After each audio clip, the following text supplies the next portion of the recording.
Alrighty, I think we have pretty much everybody, so I'm just going to get started. Welcome, everyone. My name is Aiden Khan, and I am the newsletter marketer for OppTalk. Today, we are very excited to be hosting our sixth and final webinar for the OppTalk series today with Donny Li. Before we begin our webinar, we do have a few guidelines that we want all attendees to follow.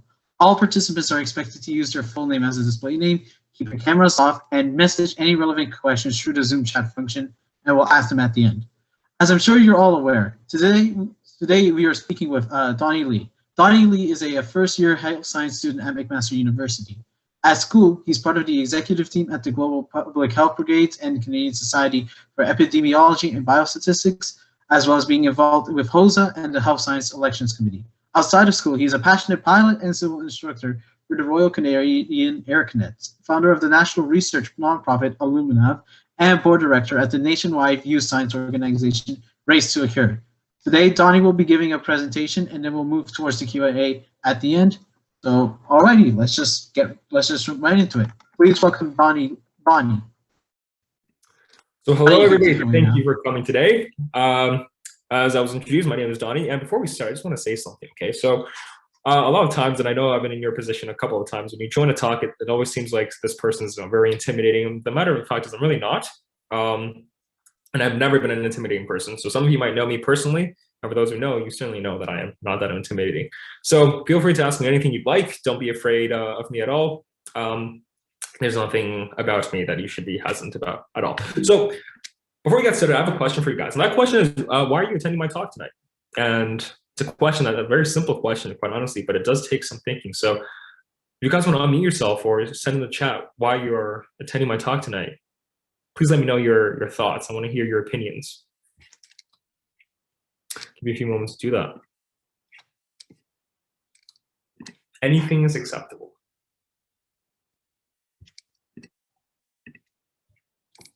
Jaden said learn about health sci. It's a very good point. I want to follow my footsteps. Well, Jaden, that is a very interesting point as well. Anybody else? If not, the thing really is that I didn't expect many of you guys to really answer that, because that's a very good question. Sometimes do things and you don't know why you do it. And that's a very good theme for today, because we're talking about opportunities and what you want to do with your life. And so really this whole idea of having a vision, of having an idea, that's really what's central today. So you might not know completely why you want to go to my talk tonight. Some of you might be wondering about health sci, others might be wondering about opportunities, but I'm going to give you a holistic overview of everything. Okay, so let's talk about my high school journey. And please don't put an emphasis on this. I just want to say that although you might see a lot of points, I have to note, and look at the note at the very bottom, only the underlying points are serious commitments that I had distinguished results in. Okay, so things that I really committed myself to, things that I made a lot of progress in.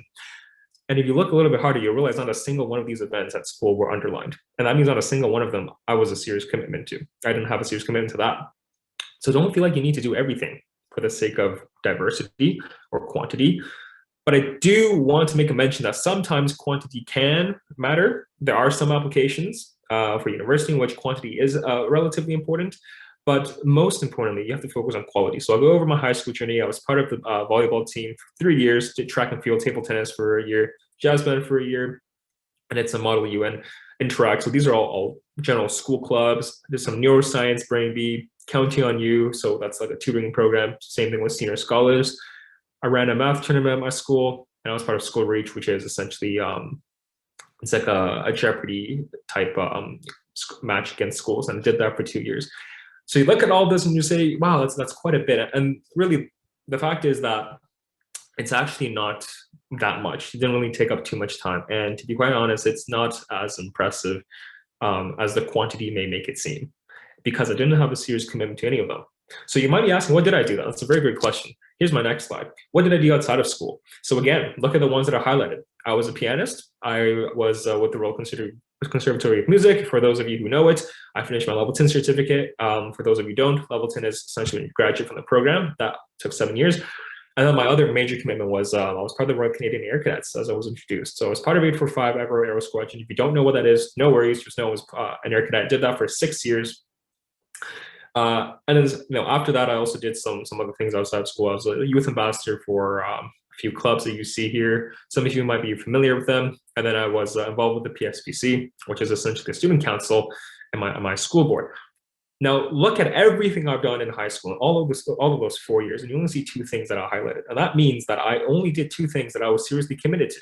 So the piano, I practiced every single day. I looked for opportunities to develop my skills, and it didn't help me with health side. It didn't, but I had a passion for it. And I liked it. But the second thing really was what I did at Air Cadets. And again, you say, well, it really has no relevance with health sciences. And you're right, it really doesn't. And that is not the best thing to do if you do want to go to health sciences. I'll get more into that later. But the point I want to focus on now is out of everything I've done, there were only 2 things that I committed myself to. So in that cadet position, I advanced through the ranks. I was promoted to the commander of my squadron. I received awards, both local and national, scholarships within it. And so, yes, I label it as 1 point on my resume, 1 line on my application, but that accounted, and I had just so much to talk about. And so I think my training really revolved around these 2 things. So why do I tell you all this? Well, let's talk about where I actually found these opportunities, because this talk is all about opportunities. So in school clubs and organizations, though I do find them to be very good, they're also very limited. What I mean by that is there's a lot you cannot do. Anything that involves funds, anything that involves expanding your team, you can't really do that. You're very limited. So what I advise is, of course, you need to get involved in your school community, but don't be bound by them.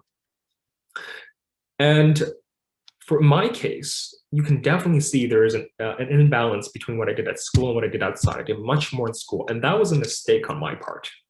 So don't learn, and so some of you talked about following my footsteps, but I'm more interested to talk about things that you should have done. And so one of the things that I want to really point out is that you want to look for these opportunities consciously and not wait for them to come to your front door.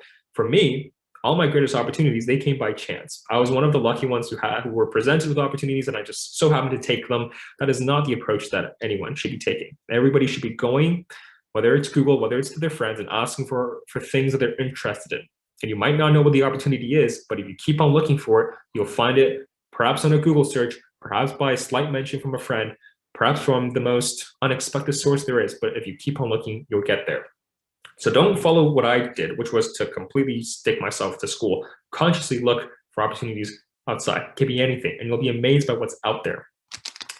And that also goes to show that I'm not someone in high school who was extremely organized or had all of my life planned out, right? And in fact, I would have been lucky if I knew what I wanted to do for the next half hour. So really, I just want to drive in the point that you want to be consciously looking for these opportunities. And I want to dig a little bit more into what I recommend.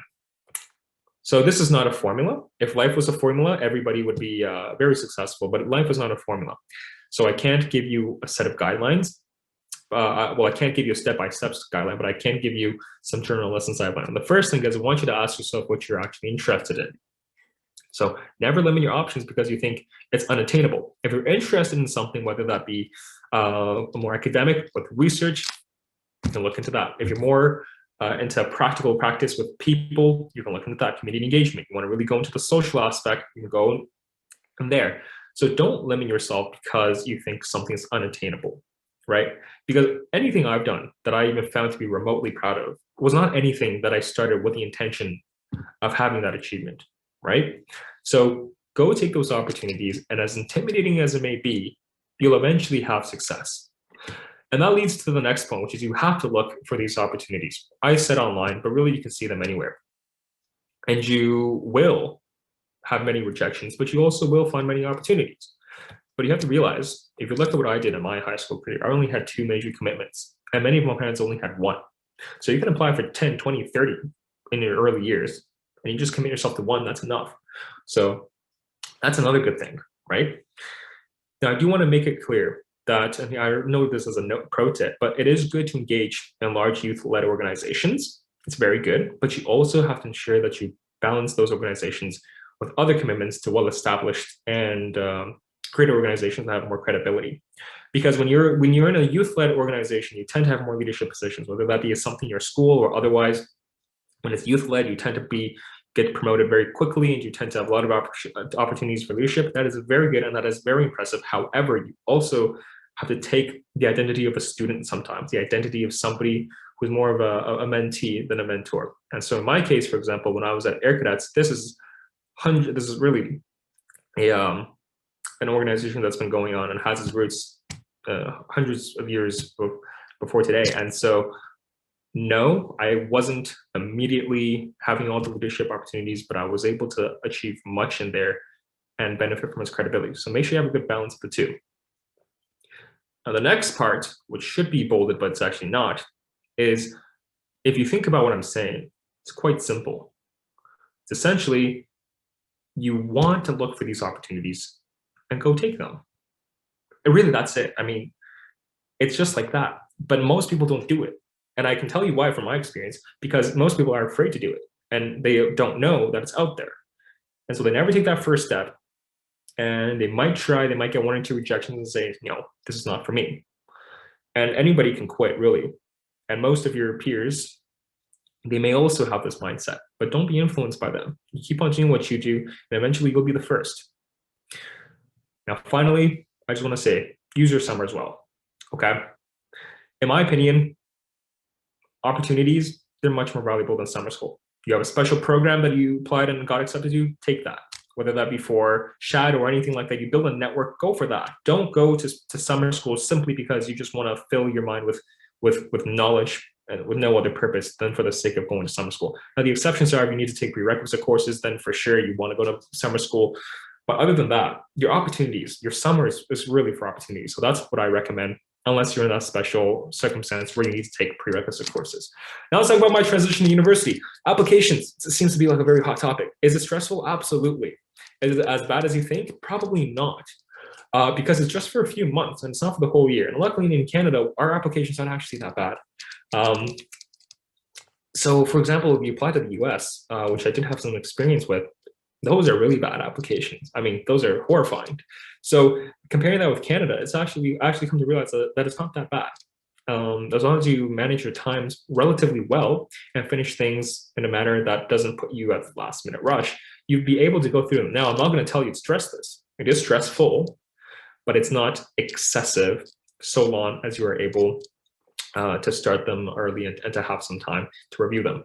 So that's more so of just an assurance point than any other tip. I just want you to know so that you have some peace in your mind when you do get there. Now, I transitioned to university, of course, was different from any other because COVID decided to come by.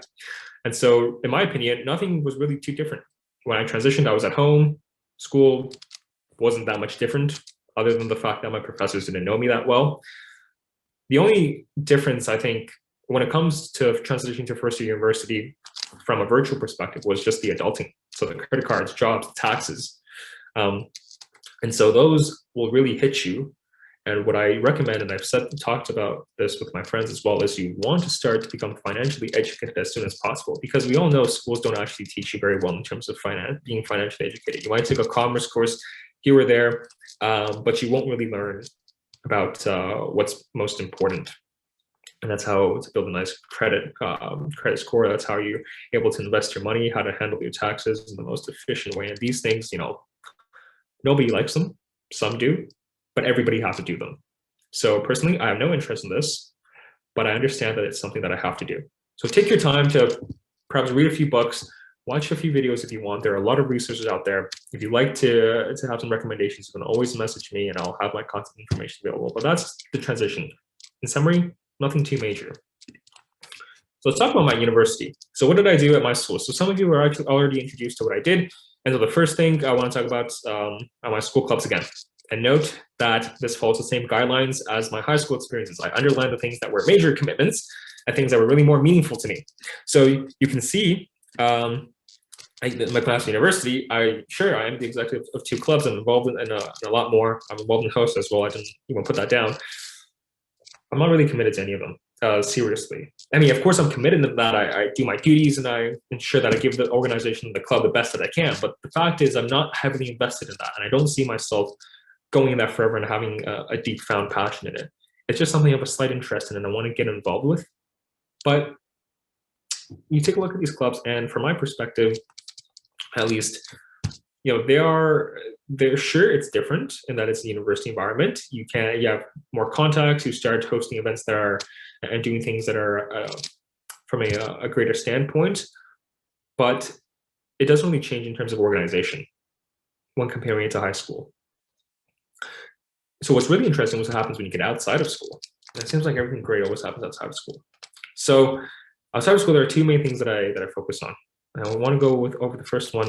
So some of you might not know this, but sepsis is a condition, and it's something that is understudied despite being very prevalent. So a few peers of mine, we had very similar visions. We wanted to do something, and being in this virtual environment, there wasn't much to do.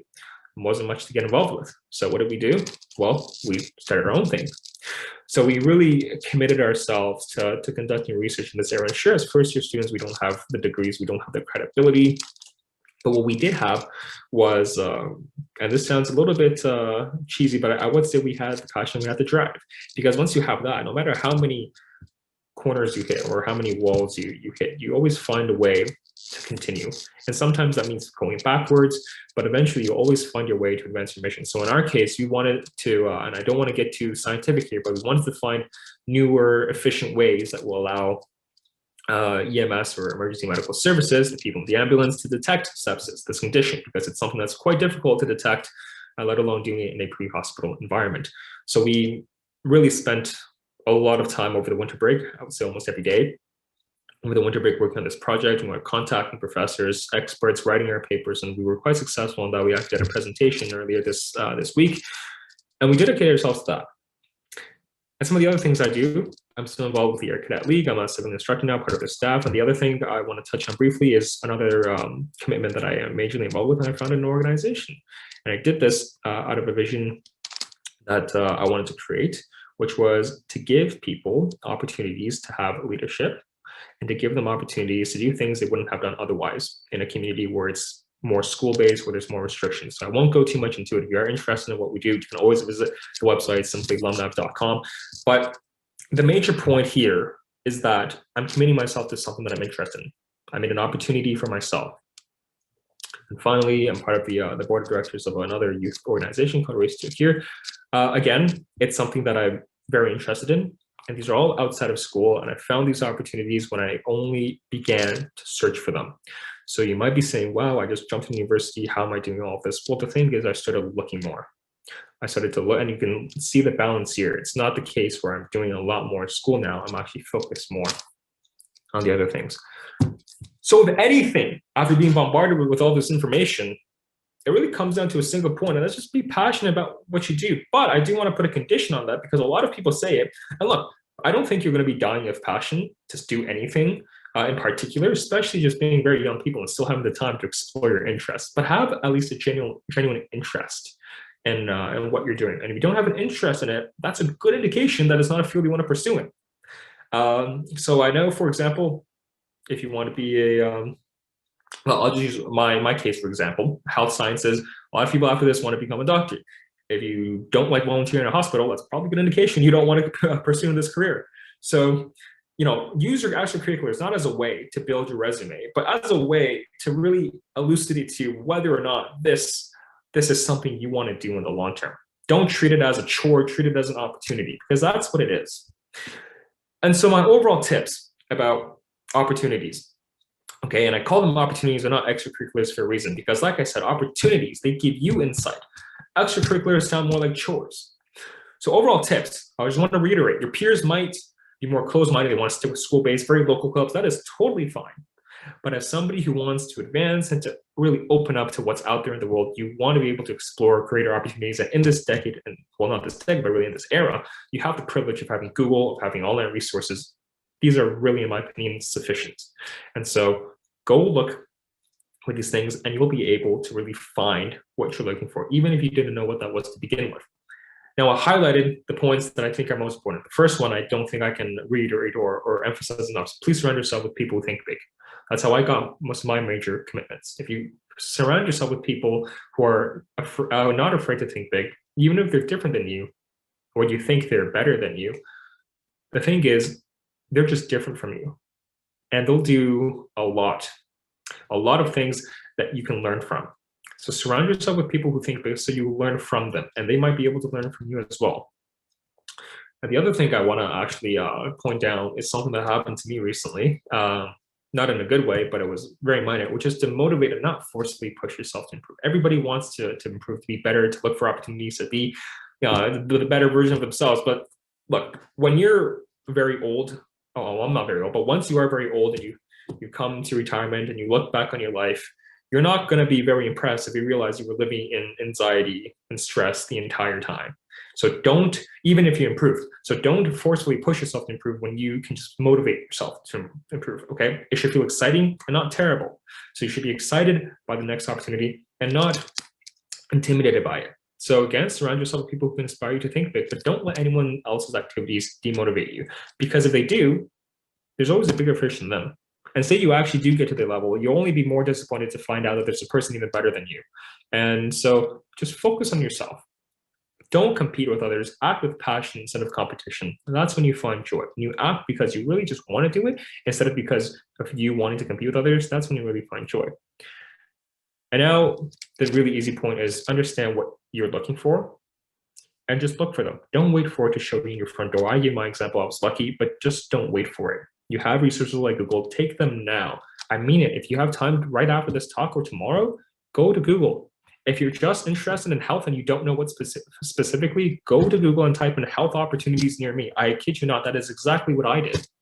And I have found lots of great things. And finally, have a healthy balance of opportunities. That gives you much leadership, for example, in a lot of youth clubs, and opportunities where you're more so a learner. So it could be in more well-established internships or universities. So enjoy what you do, and if you don't, move on. That's really the essence of what I want to explain today. And as a final pro tip, if you're interested in opportunities, I know a lot of us, especially in high school, we talk about volunteering, but also try to start accumulating job experiences in high school. I didn't do that. I think if you have time, you should do that because the job might not be the most important part, but it's the experience. Because once you get to university and you're looking for more serious jobs, you'll be at a much greater advantage if you've had previous experience, even if it's at a job that doesn't necessarily pay well. It doesn't necessarily matter if you have that experience. So that's really everything that I want to talk about. If I could summarize every one of my tips, it would be with this. So if you want to screenshot this, I mean, go ahead. I'll give you like 10 seconds or more like 5. Or maybe I can share this afterward. But this is really what I want to emphasize. And so now let's have a talk. If you guys have any further questions, please email me or I would say Instagram me because again, I just don't want you to feel intimidated. For some reason, it's like emailing is always an intimidating thing. So if you want to send me a message on Instagram, that is my Instagram tag. If you'd like to follow me, I mean, by all means, but that's my information. So I'm open to questions. Let's have a chat. All right, so since Donny has finished this wonderful presentation, we're going to move on to the Q&A session now. After we got some prescribed questions already, so we'll just go through them for now. And then any questions you guys have at the moment, just put them in chat and we will get to them. First question that is up is, what was the topic of your supplementary application? Okay, well, I came prepared. This is my topic. So, can you guys see my screen? Yes? I believe so. Okay, excellent. So let's talk a little bit about this. So my first question was either talking about this artwork or reading this report and talking about one of the points from the report and what my understanding of equity is in that situation. Option 2, question 2, I had the option of talking about my favorite biological molecule or looking into one of the Canadian Institute of Health research branches or institutes and choosing which one I would like to work at and why. And finally, well, for some of you who have done the application this year, I'd say, well, I don't really know what to describe this. It's horrifying, but it is a data question. So it gives you some data and it tells you to explain the data, essentially. So that was the topic for my year. And so the question of what it was, I know you're more interested in perhaps how I answered it. And to be quite honest, I just answered the question. So I didn't try anything sneaky. I didn't try to fit my extracurriculars in there. It asked me for a question and I answered the question. So I am not artistic, so I did not choose the art question, but I did choose the report. So this was my topic. I just gave my understanding to the best of my ability. For this one, I chose a biological molecule. Once again, I tried to be a bit more unique, right? Didn't choose anything like catalase or something that would just be not interesting, but something that I was genuinely fascinated about. And finally, for this data question, there are no right answers. I simply gave what I thought was the best according to my reasoning and justified it to the best of my extent. But again, there are no right answers.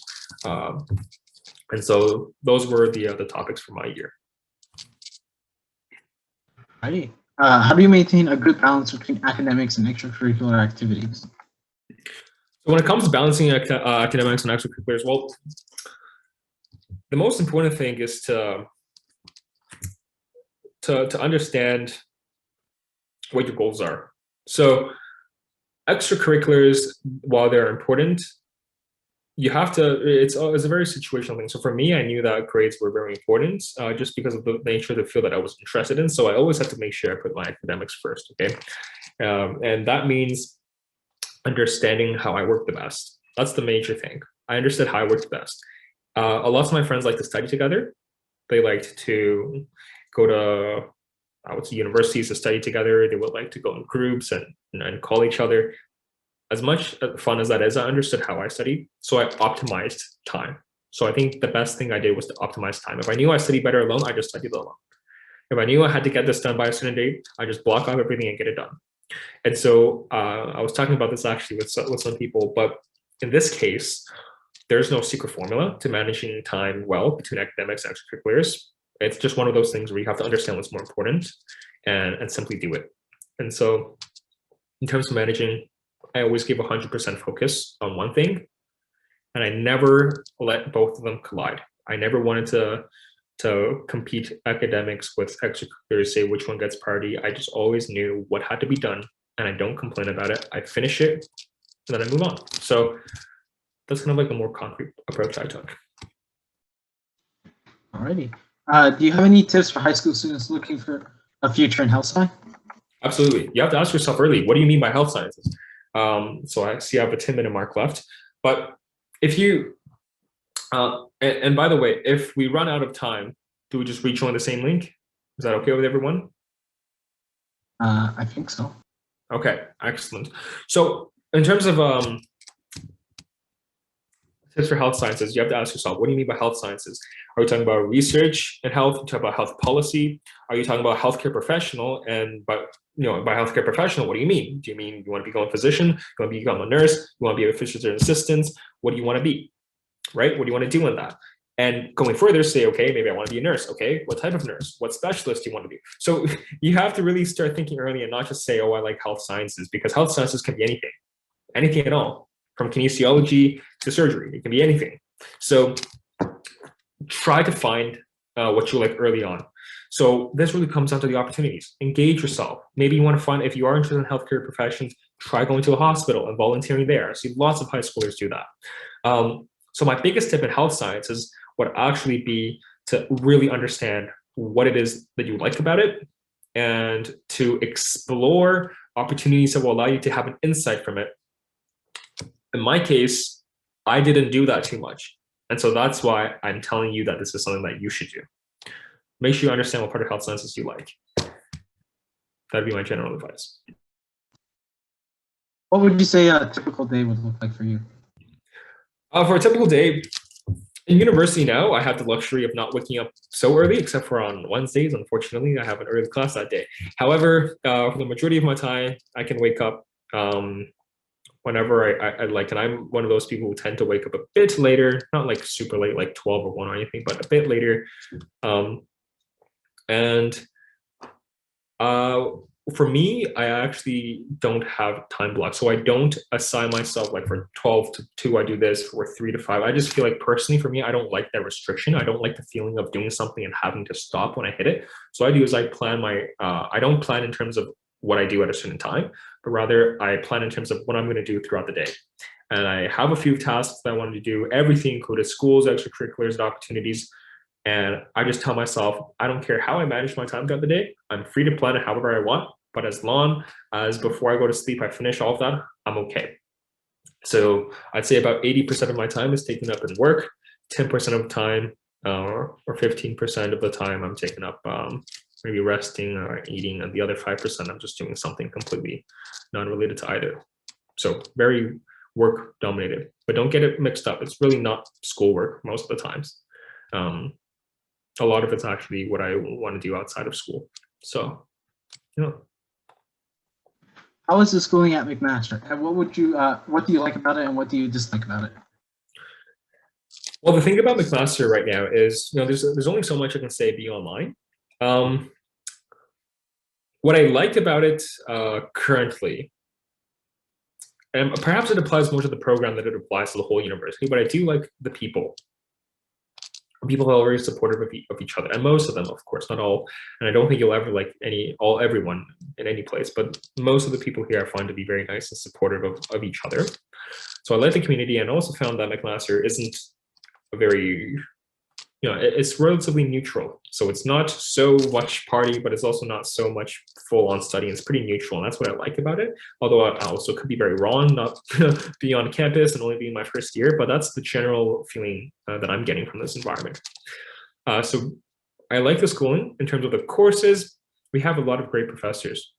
Our psych especially is very well known throughout Canada. Our psychology is fantastic. Professors are amazing. So overall, I do enjoy the schooling here a lot. It's a very good environment. How do you manage to stay focused and motivated in university? So how I stay focused in university is, I actually took some time to think about this the other day, and you really need to have a goal, because if you don't have a goal, you're not going to want to do anything. So that goal could be to finish and get a dream job. That goal could be really anything, in my opinion. It could be to finish and to go to further education in your graduate program of your dreams. But you need to consistently have a goal, because the worst place you can get caught in university is when you're in the middle of a 3 a.m. rush and a grind to finish your assignment, and you just stop and ask yourself, why am I even doing this? So please, the best of your ability, have a goal. Okay? It could be anything. So have a goal in mind. It's unique to everybody. So you have that in your mind, then you should be able to be motivated, and that's how I motivate myself. So that's what I would recommend. How do you manage to find research experience, and how do you find that? It's a very good question. So for research, now there's many types of research, if you ask me. So there's clinical research, there's dry labs, wet labs. So first of all, figure out what type of research you want to do. Okay, could be wet lab, it could be literally within a lab or with a specific lab or professor, or it could be more like systematic reviews where you're more so just reading other people's and nothing physical. You don't need to mix chemicals. There's so much research, right? I mean, we're not just talking about health science, we're talking about every sort of research: chemistry, biology, health policy, there could be psychology. There is so much research and so many subfields in research. So really, how you want to do it first is really find out what you want. And then the next part is, for research, you can either look for opportunities like programs, summer programs, openings, or you can send a batch of cold emails and hope you they get back. So I highly recommend both. For cold emails, it's a little bit like the opportunities part, where you just have to sometimes accept the fact that you're going to put many hours into a lot of it, and 80% of it is not going to have a reply. So that's how I would recommend it.